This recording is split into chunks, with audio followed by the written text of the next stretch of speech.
of myself. Okay, we're recording. So like Vanessa said, I'm Jules Good. I'm a white person with short reddish brown hair. I'm wearing a shirt that says Black Lives Matter, and the word matter is finger spelled in ASL letters. So let me just pop up my PowerPoint here. So today we're kind of going to be doing an intro to accessible communication, which can kind of look like a lot of different things. But I kind of just wanted to give you some basics and guidelines to kind of get you started in thinking about how to communicate in a way that is accessible. So just a little bit more about me for those of you I haven't met yet. So I am late deaf and chronically ill. I lost my hearing as a teenager. Sorry, someone was trying to call me. I also have several chronic illnesses, and I'm neurodivergent as well. So I am proudly a disabled person. I use identity first language for myself. I'll probably use it throughout this presentation just because that's how I kind of default. Totally respect and understand folks who want to use person first language. I just ask that you respect my desire for identity first language. I'm a non-binary person. I use they, them pronouns. I am an accessibility consultant and an assistive tech specialist. I work at Northeast Deaf and Hard of Hearing Services, where I manage our communication technology department. I have my master's in public policy from the University of New Hampshire and also my bachelor's in music performance. So that's kind of my basic rundown, and I'm an open book. Feel free to ask me any questions about, my experience as it relates to the things we're talking about today. So yeah. So first, we're going to kind of talk about the why of access to information. Why is it important? Well, really kind of the unifying fact about access to information is that knowledge is power, right? The more we know, the more informed decisions we can make. So information helps us, be able to make informed and thoughtful decisions. It helps us connect with our communities to be able to know what's going on around us, both in our local communities and also our online communities. It allows us to access services that we might need. It allows us to stay safe in dangerous situations. So having, accessible communications during a weather emergency or, if there's like some kind of crisis happening in an area, or even, with COVID, having accessible information about that's up to date and in multiple accessible formats is super important.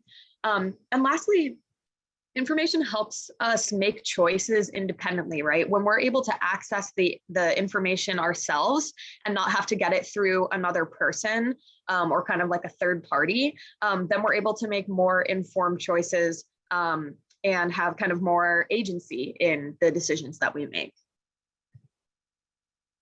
So I want to kind of ask y'all, and you can either put your answer in the chat box, or you can just unmute yourself and chat, whichever is better for you.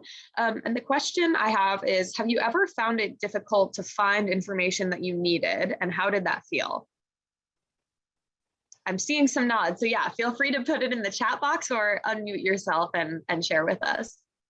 Sam, go ahead. So I totally find it frustrating when, like, things like school closing, the weather is in a map format. Even things like restaurant menus are not Braille. Things like the labels on store packaging, things like that, not Braille. Yeah. So kind of both in the physical and in the digital world, trying to access information when you're not able to see it is incredibly frustrating. And like all these things for iPhone and Android, well, I have a flip phone because I have problems with spatial awareness. Well, can't they make some things accessible to that? Right. Yeah. So there's a lot of innovation that's happening, but if you're not able to use the technology that innovation is occurring on, then it's still not accessible to you. So I think Or like, I can't do the chat box But it would be nice if there was a number on the dial-in thing where you could dial, like they have *9 to raise hand, *6 to mute and unmute. So why don't they have something where you can enter a text box? Yeah, that's a really good point. So just yeah, absolutely. I hear you. And just to read a few from the chat, a lot of people are saying frustrating. Yes. Disempowering. That's a great word, right? Like you don't have the resources to be able to do something yourself. It can feel kind of defeating. Frustrating, isolating. Kathleen, did you want to say something? Oh, you're muted.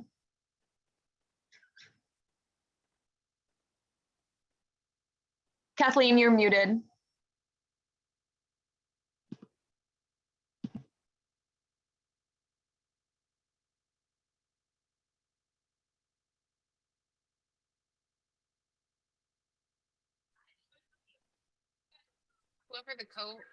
Whoever the co-host is might want to ask them to unmute. Yeah, I did that. Yeah. Kathy, you were muted. You're still muted.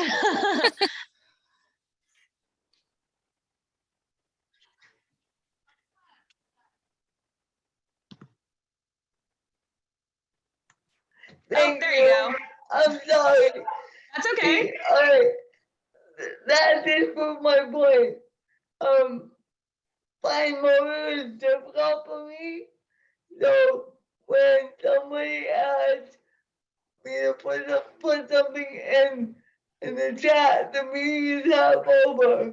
So you just said you can say what you want to say, or you can put it in the chat. It gave me the option. I appreciate the option.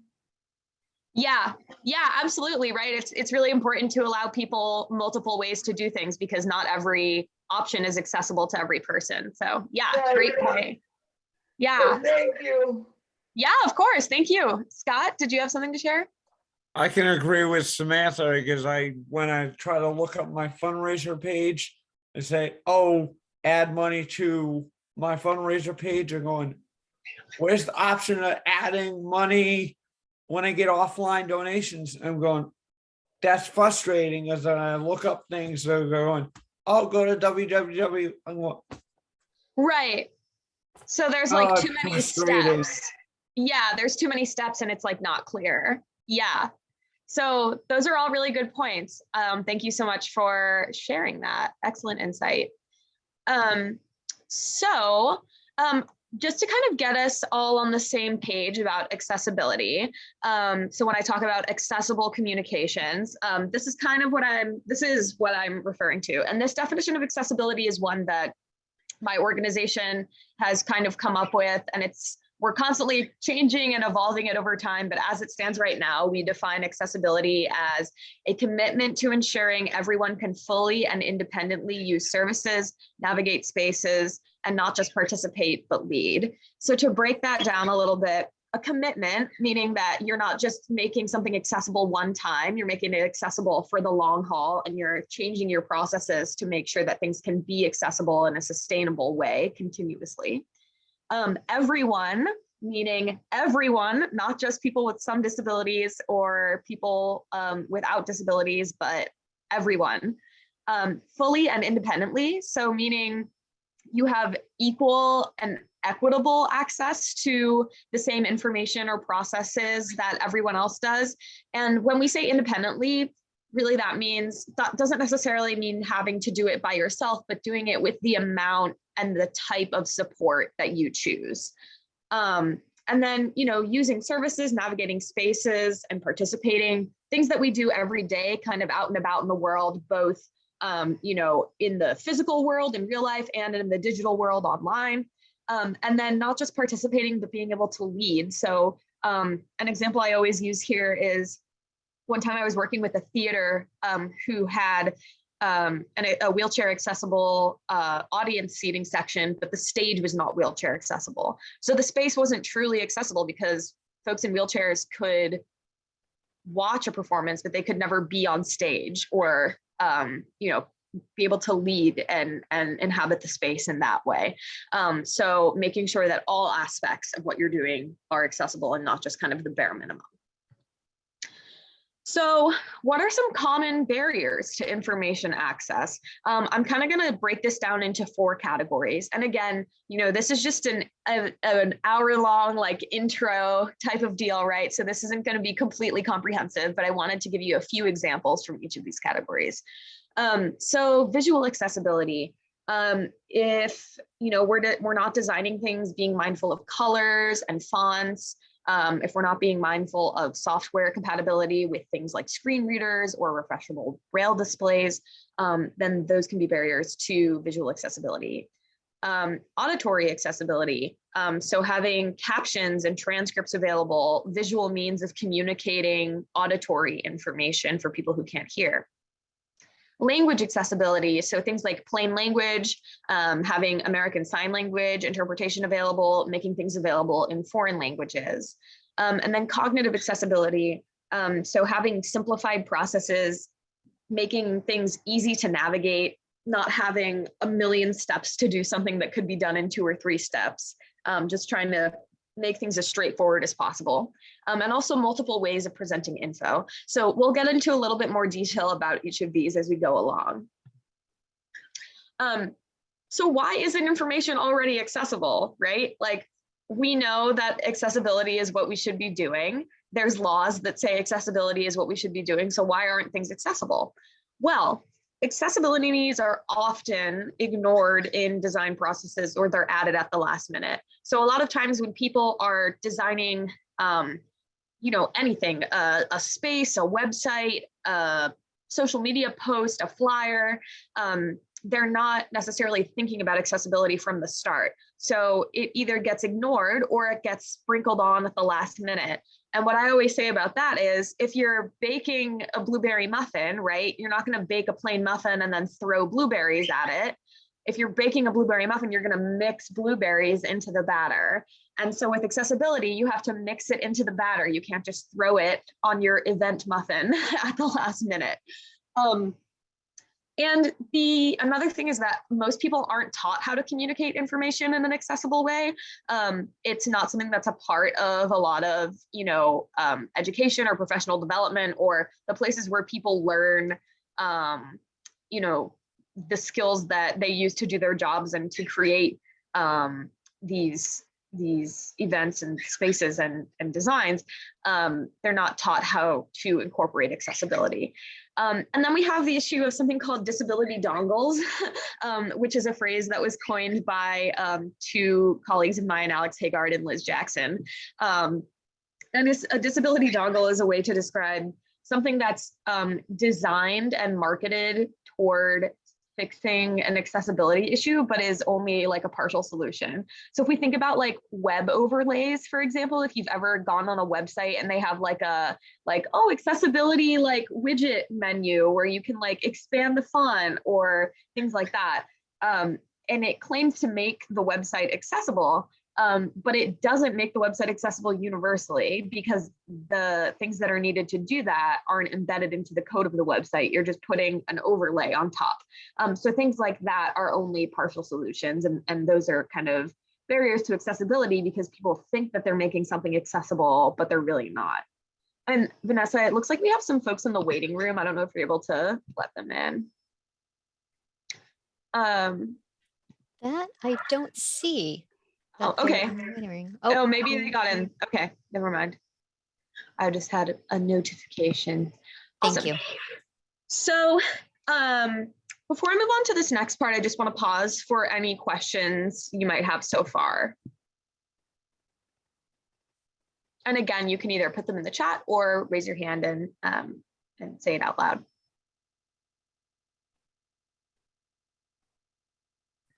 Jules, it's Danae from DRC. Hi, how are you? Hi, I'm fine, thank you. I'm so happy you're doing this training. Thank you so much for taking the time. Of course. I want to just revisit this idea of the widget. It comes up all the time with organizations trying to do the quote unquote right thing, but who don't have a huge budget to revamp their website. And we get I've gotten this question, well, could we put a widget? Would that just make it better until we can then maybe invest more? Isn't it okay stopgap? And I mean, the concerns you raised, yeah, it's not actually accessible to all. For me, I equate it like having people with physical disabilities have to enter in via the basement or a service area because the front door isn't accessible. So it's like making folks with disabilities have to have a different user experience and enter into your website in a different way. And I'm not a huge fan, but I'm confused by this question because folks want to increase the population of people who can use their website, and they want to be doing steps towards that, and yet they can't invest in a full-blown rework of the back end. So how might you approach that kind of a question? Yeah, that's a really good question. So it's tricky, right? Because of course people are coming from, good intentions and they want to do the right thing. I do think depending on the circumstance, having the widget available as kind of a band-aid or a temporary solution can't hurt. But at the same time, if you're thinking from a budgeting perspective, most of those cost at least some amount of money. They could invest that into, an assessment or something. And I think even if that's not, possible at the moment, it's something that should be included in like the organization's long-term goals. So because I think a lot of times what happens is they'll be like, oh, well, we'll just put the widget on there until we can invest more money in it. And then it kind of gets forgotten about, or it gets kicked down the line. So I would say if you're going to put the widget in, you need to have the long-term goal of creating that full accessibility and investing the resources in doing that at some point. And I will say, with more people getting into this field, there are a lot more options than there were even 5 years ago that are affordable. So there's things like Square ADA, that's like $30 a month. That's for Squarespace sites. There's some other ones I've seen that I can send along in the written resources that I send out to you all. Yeah, the options are becoming more plentiful and affordable than they have been in the past, but that is still a barrier for sure. Thank you so much, Jules. Yeah, Sam, did you have a question? Thought I saw her hand raised. Okay, cool. Let me just check the Kate chat. actually has a question. Oh yes, go ahead. Kate, did you want to go ahead and ask your question? Oh, sure. And I typed it in the chat too, but I was wondering what your thoughts were, where a site can be, accessible, but then because people are joining from a multitude of devices and places and things like that, what's your opinion on using the widget to allow for more customization for folks? Well, so sometimes, unfortunately, what can happen with the widget is that it can actually make it more difficult for folks using certain assistive technologies to access the site. So, for example, I had an issue, a client of mine had an issue where they were using a refreshable braille display. They were on a website that had that widget option, and they had selected it to like enlarge the text or to, what was it? Oh no, to do voiceover of the text. And for whatever reason, when that widget got turned on, it stopped being compatible with their braille display. There's like a lot of, highly technical details and issues that can come into this type of stuff. I also think that overlays, depending on which one you use, some of them are designed with mobile users in mind, and some of them really aren't. They're only for like desktop sites. But yeah, there's not a widget that I've seen thus far that has been like universally accessible. And that's because the things that you do to make a site accessible means that you're incorporating and building in flexibility into almost every aspect of the website. Does that make sense? Yeah, definitely. Awesome. Thank you. All right. Anything else before we move on? Okie dokie. So to get into a little bit more detail here. So with visual accessibility, a few considerations, and Sam, if you're willing to help me out here, I'd love to have your input as well. When we're talking about visual accessibility, we're talking about accessibility primarily for folks who are blind or low vision, or who have visual processing disabilities like dyslexia, things like color blindness, things like that. So a first consideration with visual accessibility is compatibility with screen readers and refreshable braille displays. So just to explain a little bit what those are for folks who aren't familiar, a screen reader is a piece of software that reads text and content on a screen out loud. So rather than somebody reading it visually, the software reads the text out loud. And a refreshable braille display is kind of in itself like a type of screen reader, in that it reads the text, but instead of reading it out loud, it translates it into braille on a device that plugs into a computer so that somebody can feel what is being transmitted through braille. And so in designing websites and other forms of digital communication, we have to keep screen readers and braille displays and all of those kind of softwares and technologies in mind. Sorry, I think my bird is chirping. I'm gonna grab him really quick.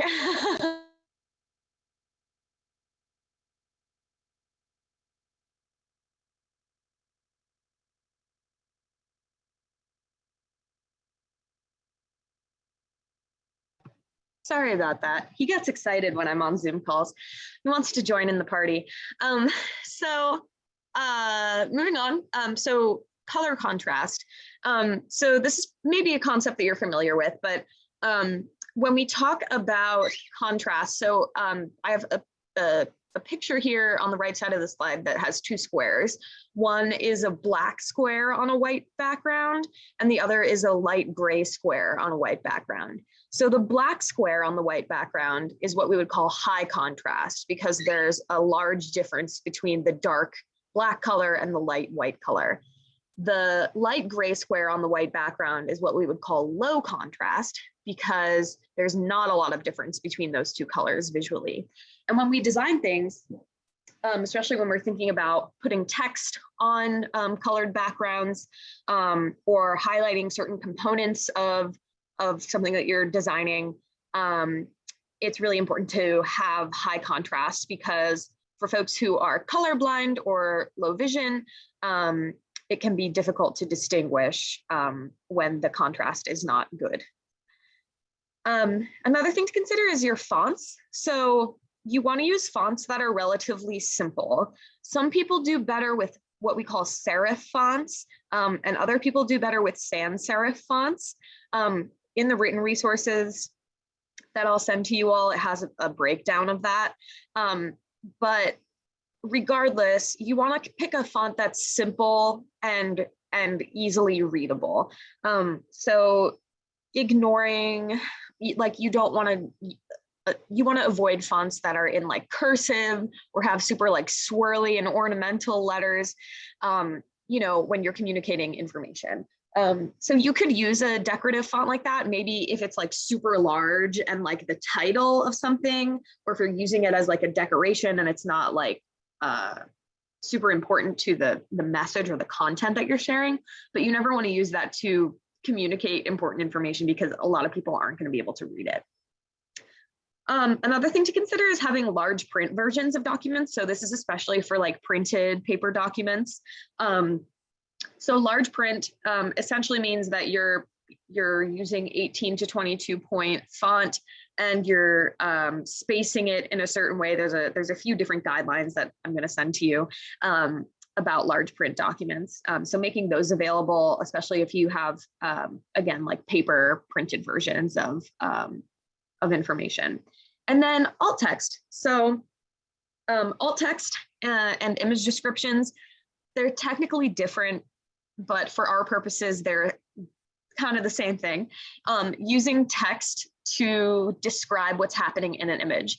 And the reason that we use alt text is because when a screen reader, that software we were talking about earlier, comes across an image on screen, it'll basically just say, yep, that's an image, or it will read the file name of the image, which can just be like a random stream of numbers and letters or a name that doesn't make sense.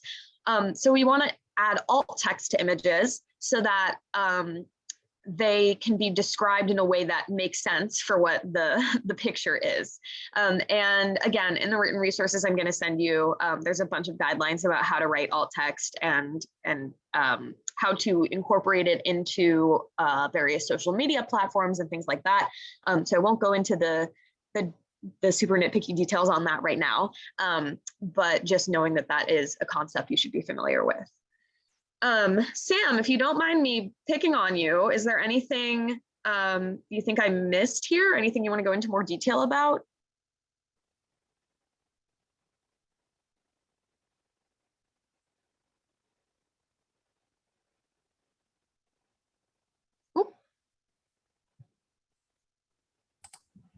This is Sammy from. Oh, we can hear you now.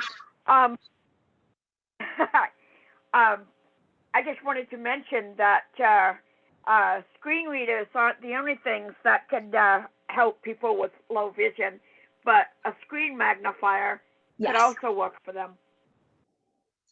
Yeah, thank you for bringing that up. So yeah, there's other software called a screen magnifier that basically allows you to have a zoomed in view on what's going on the screen. And there's certain formatting and things that are important to consider for that. They also can often change like the color display of a screen. So some people view things better in like white on black as opposed to black on white, depending on their specific needs. So there's options for that. Oh, Sam, did you raise your hand again? You can go ahead.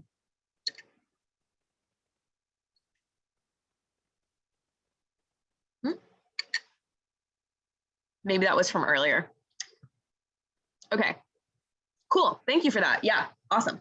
So moving on. Oop, a question. Michaela is asking, I often get forwarded presentations and documents from other organizations in a PDF format that include very small format. Do you know of a way to converting PDFs into a larger font? Good question. So, two things about PDFs. One, is that a lot of times they are not screen reader accessible because the screen reader will essentially process them as an image. So it won't actually read the text on the document. So when you can, it's good to put things in like a Microsoft Word format instead of a PDF or a plain text format, because then it's actually readable by screen readers. But to answer this question, I don't know of a way to convert PDFs into a larger font without something like Adobe or like a professional PDF handler. What I typically do is I use an online platform. I think it's called Cloud Convert or something like that. I'll include it in the written resources. But I convert it into a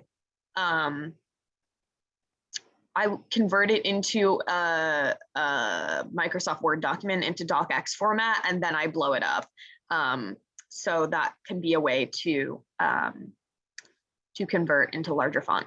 And then Kate asked, even if the PDF is fully tagged, it will read as an image. So yeah, so there's something called remediated PDFs, which is the way that we can make PDFs accessible. So sometimes when people create PDFs, they do format them in a way that's accessible, but by default, PDFs are not. So usually you have to go through kind of a special process to create a fully tagged PDF. Great questions. Any other questions about this before we move on?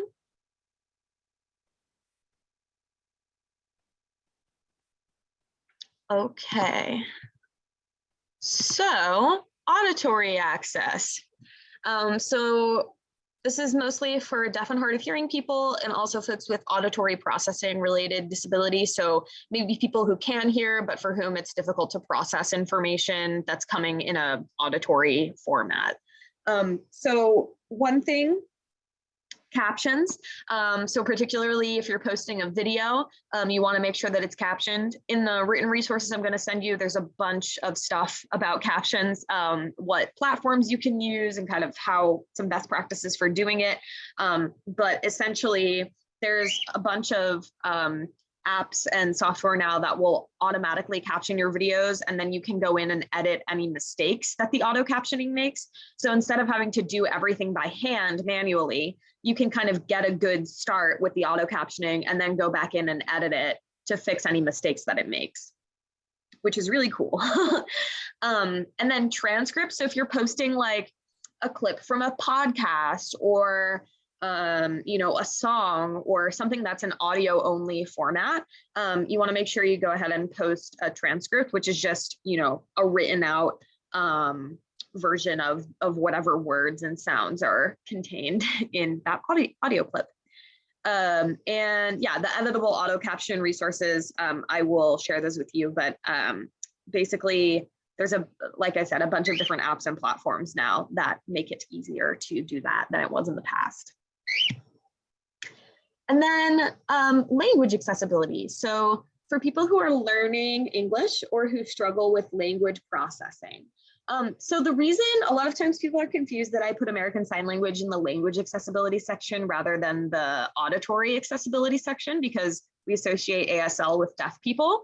But the reason I put it in the language accessibility section is because it really is its own language. So a lot of people who aren't familiar with deaf culture might think that American Sign Language is just signed English, but it's actually its own language with its own vocabulary, its own grammar, its own kind of cultural implications surrounding it. And so when we talk about ASL, we can't use ASL and English interchangeably. They're two very different things. So for people who were born deaf or who have been using ASL from a young age, for who, ASL is their first language, having things available in ASL is really important, just as it's important, if you're working with a Spanish speaking population, to have information available in Spanish. When you're trying to get information out to the deaf population, it's important to have information in ASL because written English is not folks' first language. And then plain language. So a lot of times, depending on the information that we're posting, sometimes we might use like flowery language, or we might use acronyms that people aren't familiar with, or we might use like industry related jargon or specific vocabulary. And so plain language is basically just a way of taking that and presenting it in a format that is much more easily readable by somebody who is not familiar with, your industry or the context of what you're talking about. And it's particularly useful, again, for folks who are learning English or who struggle with language processing, who need written language broken down into kind of smaller chunks to be able to understand it more easily. And in the written resources I'll send you, I'll include a few links to plain language. It is kind of an art. It's something that takes practice to master, but there are a few kind of quick guidelines to get you started in the resources that I'll send you. And then foreign language access. So in New Hampshire, we have a big need just because of the different populations we have here. We need materials in Spanish, in Zonka, which is the language of Bhutan, and Nepali. So there's, a large chunk of folks from those populations who live in our state. And so to get information out to everybody, we have to make sure we have translated versions of the information that we're putting out there. And then lastly, cognitive accessibility. So for people with developmental and cognitive processing related disabilities. So this one is a little bit less straightforward because cognitive accessibility is related to like such a wide swath of people, and it can look different for every person. But these are a few kind of common things that can at least get you started in the right direction. So one, reducing the amount of steps it takes to find information. Nobody likes having to go through a convoluted and like multi-step process to perform a simple task. And for some people, that's actually a huge accessibility barrier in being able to access information or do tasks related to that information. So reducing the amount of steps that it takes to find information is super important. Using symbols, pictures, videos, things like that to convey information alongside text that reinforces the message of what you're saying with the text can be really helpful. People learn in all kinds of different ways, and sometimes having that more visual, pictographic representation of the information can be really helpful for folks. And then also giving people more time to respond to information. So sometimes we have these like timed forms, or we send something the day before we want a response back to it. And for some folks, they need more time to process the information to be able to make decisions and be able to respond. And so kind of getting rid of some of those like timed response type of things, or just sending things out a little bit earlier than you think you might need to in order to get, quality responses from people is something that can be really helpful. And the other reason that can help is, especially with like timed forms and things like that online, for folks with fine motor disabilities or people using certain types of assistive technology, it takes longer to use those things to interface with the web. And there's been several times that I've been working with people trying to fill out timed forms, and they get like automatically logged out after a certain amount of time. And it's because, it's taking them longer because they're using a screen reader or a braille display or whatever other tech they're using. So I wanted to leave plenty of time for questions, discussion. So that's where we're at now. So for the next 20 minutes, you can ask me whatever you'd like. I have a question. It's Sam. Yeah. So things like voice activation, it's more of a common, things like having things voice activated, voice commands for those with things like motor disabilities, visual impairments can also really help. And having things on the phone, for example, like automated telebanking, sometimes is easier than going through the whole online process. So having that over the phone, like I wish restaurant menus were like that. Press 1 for this, appetizers, press 2 for whatever. Right. So instead of it being web-based, it would be like telephone-based. Both web and telephone. For those right. who... Right. And sometimes that helps too. Mm-hmm. And having things be buttons or checkboxes, and having things like when there's a captcha, those I am not a robot things. Yep. Those, I hate those. So like a secret question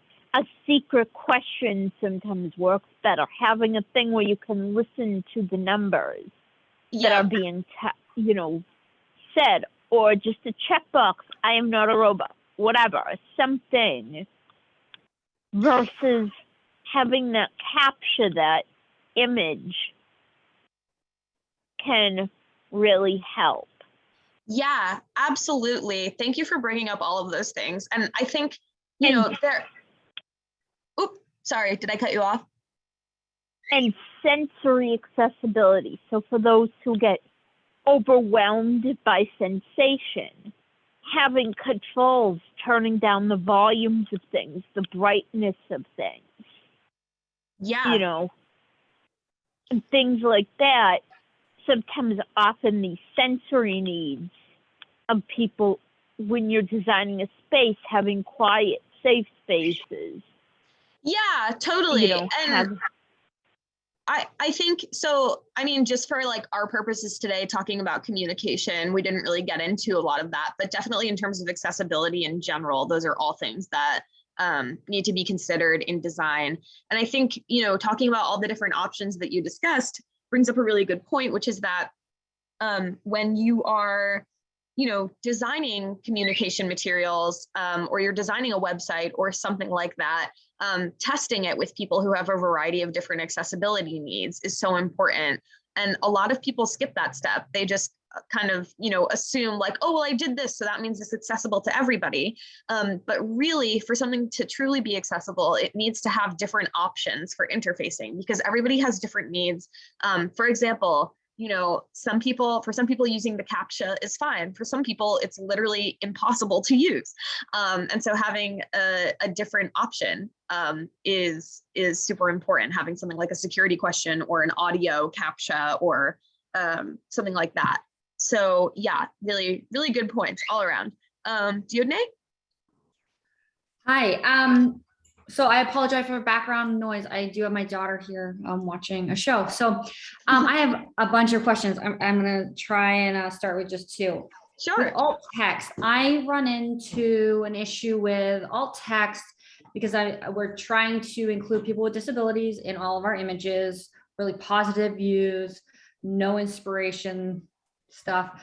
And yet the alt text only captures if a person has a visible disability. And so I find that I tend towards photos of visible disabilities rather than invisible. And then how can I describe if I see it as somebody could have a disability in this photo, but it's invisible. So how do you go about with your alt text, kind of making it balance? It's just kind of an issue I have.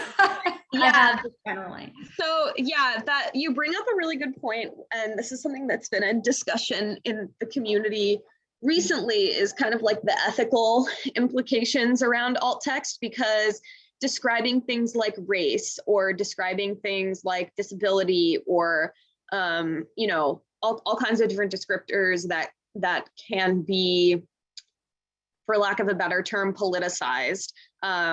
Like how do we go about doing that? So I think the important thing to remember about alt text is what we're going for is parity, P-A-R-I-T-Y, parity, with sighted users, right?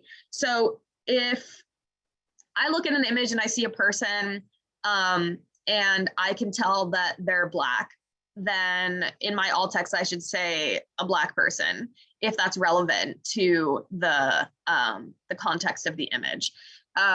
If it's something where like you're describing a photo of a person that you know that has a disability, but it's not a visible disability, if you have their consent to disclose that disability in the alt text, then you can go ahead and do that. But at the same time, if you're not putting it somewhere else where sighted people are going to see it, then it's not important to include. So that's kind of the litmus test that I use, is, you know, is this something that if I'm a sighted person scrolling through and looking at this image, I'm going to be able to pick up on or notice quickly, or is it relevant to know? And if it is, then I'll include that in the alt text. If it's not, then I typically don't. Okay, so that helps a bit. I often get kind of nervous about it when I say, like, as a sighted person, I would look at, these are usually stock images. This person appears to have Down syndrome, perhaps, right. You know, like, and do I put that in the alt text? Is that relevant? Like, or is it this person appears to have a disability? Like, why should I be guessing at what this person's diagnosis is?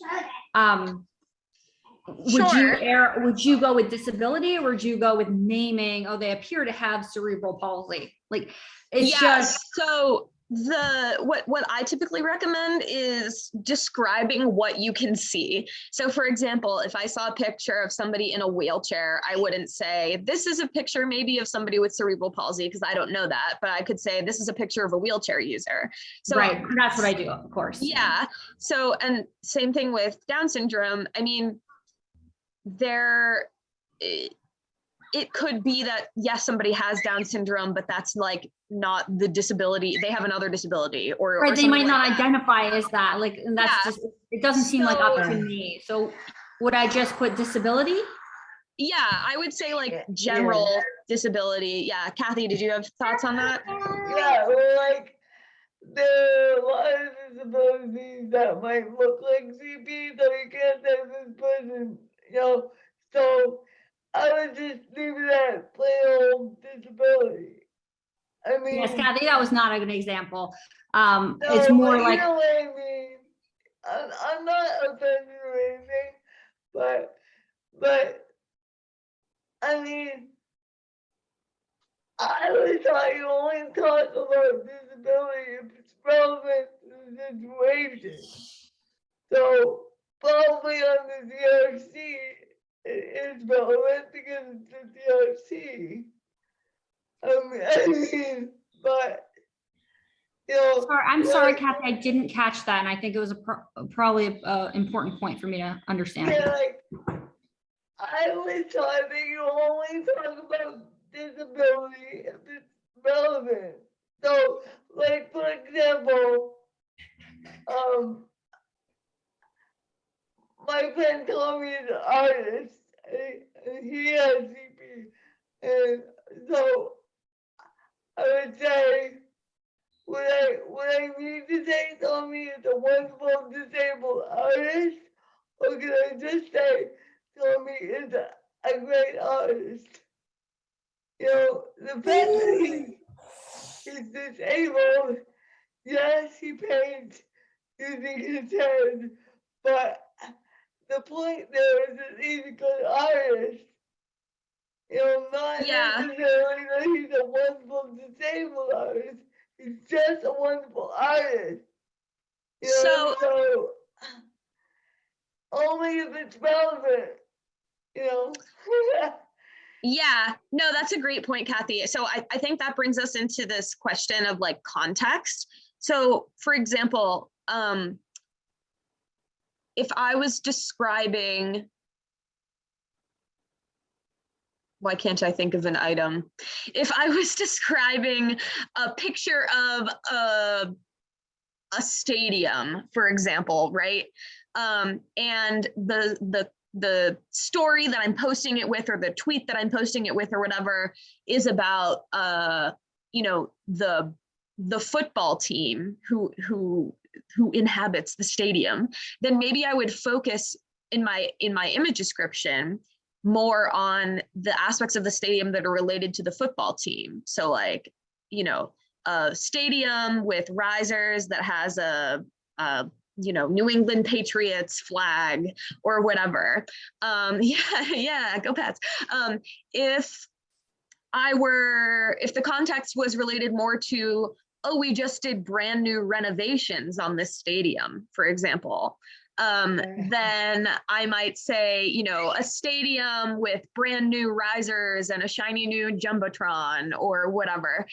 So that context becomes important too. So, but like what you were saying, if I'm just using a picture of an artist who happens to have a disability in a story that's just about art, then I could just say, you know, a picture of an artist. If I'm talking about that artist and, you know, their personal story and their disability and how that relates to them making art, then I might say, you know, this disabled artist, you know, a wheelchair user, or like however whatever is relevant, basically. So it's like it's difficult because there's not really like a hard and fast answer. No, I get that. I think, like, I'm thinking of the DRC website or our flyers, and to me it is relevant because we want our photos and images, all of them, to be inclusive of people with disabilities. So I think it is relevant. Yes. So I've kind of crossed that threshold. So it's like, if the image has somebody and they have a visible cochlear implant, I feel way more comfortable describing that. And then I feel like for folks who, like, I can say wheelchair, I can say hearing aid, those are easier. And I'm just curious how to treat the disabilities that I don't feel comfortable naming because I wouldn't know the information. So I'm wondering, again, would you just say appears to have a disability? Like, is that an appropriate way to go about it? And this is assuming it's not somebody I know. Yes. I would keep it as general as possible. Like, to say, you know, like a wheelchair user. You don't have to say what caused them to be in that wheelchair. Right. Sure. Right. Yes. Yeah. Yeah. I would agree. I think keeping it general and just sticking to, again, what you can see is the way to go. Because if there's like, yeah, that's it. That's the end of that sentence. It's a tricky thing. All text is really tricky. Yeah. So I had another question. I was curious if you could talk a little bit about social media and kind of emojis, that kind of stuff. Also just when image descriptions are needed, like if you're sharing from a website and the image has a description in the website, does that description always transfer over? Should you always, as best practice, add an image description? So I'm going to share a very comprehensive written social media accessibility guide, which is why I didn't get too into the weeds on it. But to answer your specific questions, emojis, use them sparingly, because when screen readers come across emojis, it'll read the name of the emoji. So if you have like a stream of smiley faces, it'll be like smiley face, smiley face, smiley face, smiley face, smiley face, and it's really annoying. So just try to use emojis sparingly. And also don't use them as the only method of communicating vital information, because sometimes, although you might call an emoji, like you might look at it and say like, oh, that's clearly a cup of tea, the code that's embedded into it that gets written by the screen reader might not like say that. It might be like, this is a bowl of soup. And then suddenly that like doesn't make sense with the whatever you're posting. So like, don't use emojis as the sole means of communicating a concept. And then with images, so if you post a link and it automatically populates your post with an image, you could add an image description to that, because if there is an image description embedded in that image on the website, that will not transfer over in the like link preview that you get on like Facebook or Twitter. So add an image description like either in the tweet or the post or like in the replies or the caption. And yeah, I think that was what you asked. Yeah, so best practice would be to repeat, to even if you think the original, even if you know that the original photo that you're sharing has an image description, best practice would be just to repeat it. Sure. Yeah, I think so.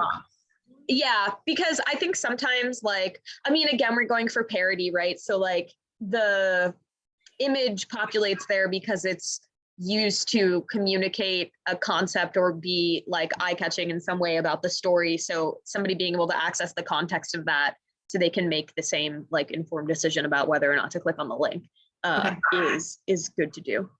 Great. Yeah. Cool. Is it possible? Tammy, go ahead. Is it possible? Okay. Is it possible for blogging to be made accessible for the people with disabilities who have never written blogs before but want to learn how? And if so, what's the best way to for them to learn how to blog? Well, that's a very broad question. So I would say, first of all, like people with disabilities can look like a lot of different things. So I guess depending on what disability you're talking about, like for me as a deaf person, learning how to blog is probably the same concept or same process that a hearing person would go through, but learning how to blog on a website if I was blind and had to use a screen reader to navigate would be very different. But I think, yeah, sorry, it's a little bit too broad of a question for me to actually answer. That's okay. We'll work something up. Okay. The other thing I wanted to mention was that when I was attending the Rights Law conference, one of the books that were used was the book on From Emotions to Advocacy, and the 22nd chapter talked about creating a paper trail. And so I thought, well, why can't we advocates create a plain language paper trail? Put down what we want in plain language without losing all the important things. Can you explain a little bit more what you mean by paper trail? Yeah, I don't get it either. Yeah, it's like when you print something on paper, Mm-hmm. and it's like a spreadsheet of some sort. Okay, so you're saying so when you're doing documentation about something, doing that in plain language? Yeah. Yeah, absolutely. I think that's a great idea. And that's definitely, especially for information that we're sharing or that we're trying to like preserve over time for people to look at later, making it as accessible as possible, because you never know who's going to be happening upon it in the future. So yeah, using plain language is a great tool there. I think we're at time. Yeah. Yeah. Let's take one last question. Someone's had their hand up for Great. Oh, a yes. little Go while. ahead. Excuse me. I'm going to, I think it's a phone. It's 1-603-913-4873. That's me. Okay. That's me. Sam. That's Samantha. Awesome. Can you Go guys ahead. hear me okay? Yes. So one thing, two things. With the alt text is when you, especially when you're texting emojis, it's nice if you say, I love you. Let's say a parent says, I love you. Well, you can't read a bunch of hearts. On the phone, it won't read that to you. Or in Braille, it just looks like a bunch of dots. So put, I love you. Right. And maybe use X's and O's instead of those hearts, because it'll read XOXO. Right. So, and Good point. like doing things like that, having things emailed versus, having things emailed, having books in a downloadable digital format, things like that. And another thing is, for those social media guides and other written resources, could they be emailed to me? Yes, I'm going to instead have of paper? Yes, I'm going to send them to Vanessa and she's going to email them out to all of you. Awesome. Thank you. Yeah, absolutely. Yeah. And they've all been screen reader tested, so they should be accessible. But if you have any issues, just let me know and we can work on that. Thank you. Totally. Thank you, Jules, so much for sharing all of your knowledge with us. Yeah, And absolutely. Thanks for having me. hopefully we'll all be together again soon. Please send me any recommendations or suggestions for future trainings. I'm thinking that maybe in the future doing something around social media and also around plain language for documents. But feel free to call me or email me and let me know what you all are looking for. Thanks This for being was with us today. very interesting, and I see the bird behind her going crazy, going, Oh yeah, he's living his best life. Thank you. what are you teasing us, bird? Looking like he's agreeing. Mm-hmm. All right. So, Thanks Awesome. I will again, be, Jules, I'll be for sure to doing this email. training. Thanks so much. Thank you. Thank you, guys. You'll be hearing from me. Have a great Sounds day. good. Bye, everyone.